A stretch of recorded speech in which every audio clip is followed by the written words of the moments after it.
Hi guys, and welcome back to the channel. I do appreciate you tuning in. Please subscribe if you like my content. And today, let's talk about Pascal's Wager Definite Edition for PC via Steam. This is a Dark Souls clone and one that originated on the mobile platform. I think it's for iOS. And it was actually well received there. And, well, I have to say, there isn't a whole lot of competition on mobile for Dark Souls clones. On PC, though, that's a completely different story, of course. So I kept my expectations low for Pascal's Wager and discovered there's actually an interesting game here. Well, in Dark Souls style, you get this sort of misty story about an evil that infested the world, and the main character is looking for his wife. But other than in Dark Souls, it makes little sense, the story, and it is poorly told through stiff voice acting, and it is also badly translated in the subtitles if you're, well, depending on those. On first glance, the graphics look crude. Again, this is a game that came from the mobile platform, and it seems that the developers didn't spend a whole lot of time creating more detailed and high-resolution textures. Still, the game has a certain dreamy art style that I do like. It sets itself apart from other games. The sound effects are kept to a minimal, which is fine. Dark Souls didn't have a whole lot of sound effects. It's the bare minimal, and it's great. It's immersive. There is some atmospheric music, but it's not very remarkable. I have to say, the level design in Pascal Wager is actually not that bad. Nothing quite as elaborate as in Dark Souls. The central gameplay, of course, revolves around fighting enemies that are, I have to say, imaginatively designed. And there's a good variety too, each with their own weapon and their movesets. It's fun to read their moves and to counter that, and combat feels familiar, where you have to lock onto the enemy and try to read their moves, as I said. You roll and you block when you have to and strike when you can. Meanwhile, keeping an eye on your stamina bar as well as your sanity bar. Yes, there is a sanity bar. As you fight enemies, you sort of, you become a little bit more crazy. And even to the point you become insane, and then a enemy sort of spawns in and tries to kill you, sort of a shadow enemy.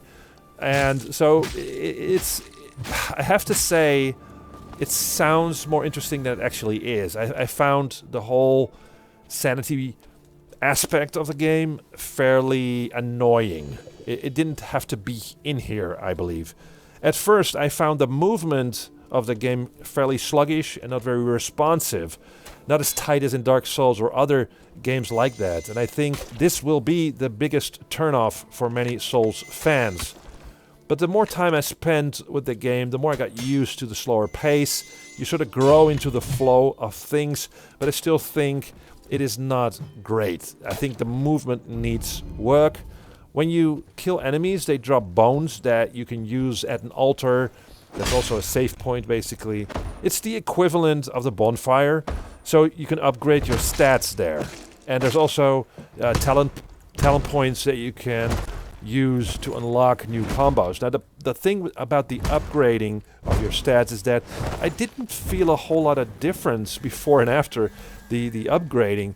It could be me, but if I raise the strength, it didn't feel like I was really building up my build, so to speak. It's difficult to explain, but there doesn't seem to be any effect as you're playing the game. In each level, though, there are some NPCs to be found, and they will give you a little story and a side quest. So that gives you an incentive to keep exploring, and it's much more interesting than the overall story. Also, as you explore, special items can be found, and or materials, and you can craft new items that will give you certain buffs, attack bonuses, and all that.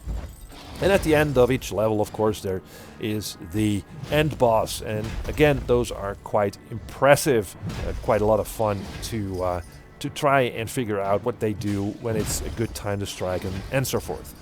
At launch, the game was plagued by camera issues, bugs, glitches, and also a bunch of clipping issues. It was pretty annoying, but the developers are very active in fixing things. So, overall, this is not a definite edition, of this title. I think it needs more polish. I think it needs more tighter controls.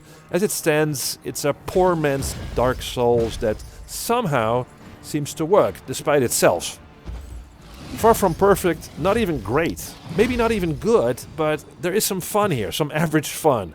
And it's not very expensive either.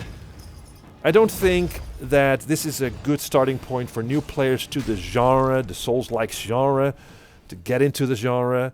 Just pick up Dark Souls. But if you're a Dark Souls fan and you're sort of looking for something that sort of scratches that itch, then yeah, this could be something to waste your time, I guess. Thank you guys for watching, and see you next time.